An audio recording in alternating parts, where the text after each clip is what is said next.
Balloon আইছে বড় বিরাট বড় balloon, এটার মাঝে বাংলাতে নাম লেখা আছে কি কি আর 3টা ফটো আছে।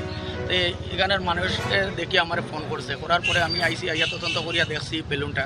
দেখার পরে আমি থানাত ফোন করছি, ফোন করার পরে থানার থাকি থানার অফিসার তারা আইসে, আবার পরে তারা এটা রিসিভ করছে না, না করার সত্ত্বে তারা আমরা এসপির এখানে ফোন করছি, পার্থক্রম স্যার আইস আইয়া তান ইনভেস্টনে এই মালটা উঠাইয়া আনা হয়েছে, আনাইয়া এটা মাসিপুর পার্ট 2 কিন্তু নিয়ারেস্ট সুবেদার বস্তি এমই স্কুল আছে সামনে। পার্থবিক্রম স্যারে যখন রিসিভ করছেন, করার পরে থানাতে সমঝে গেছে। কি ঘটনাটো কি? না, ইয়াত একো ভয় খাবলগীয়া একো বিষয় নহয়। এটা বেলুন, এখন ডাঙৰ বেলুন, যিটো বেলুন হয় গেছ বেলুন, যিটো উৰুৱাই দিয়ে, এইটো এটা আহি আমাৰ মাছিমপুৰ অঞ্চলত সেইটো পোৱা গৈছিলে আৰু ইয়াৰ প্ৰাৰম্ভিক তদন্ত এটা কৰা হৈছিলে।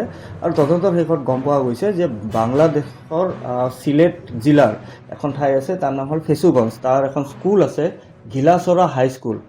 আৰু এই ঘিলাচৰা হাইস্কুলৰে যিটো মানে তাৰ স্কুলৰ এটা চেলিব্ৰেশ্যন আছিলে, 65 ইয়াৰ চেলিব্ৰেশ্যন, বোধহয় সেইটো চেলিব্ৰেশ্যনৰ মানে এটা পাৰ্ট হিচাপে তেওঁলোকে বেলুন উৰাইছিল আৰু কোনোবা ক্ৰমে সেই বেলুনটো উৰি আহি আমাৰ ইয়াতে আহিব।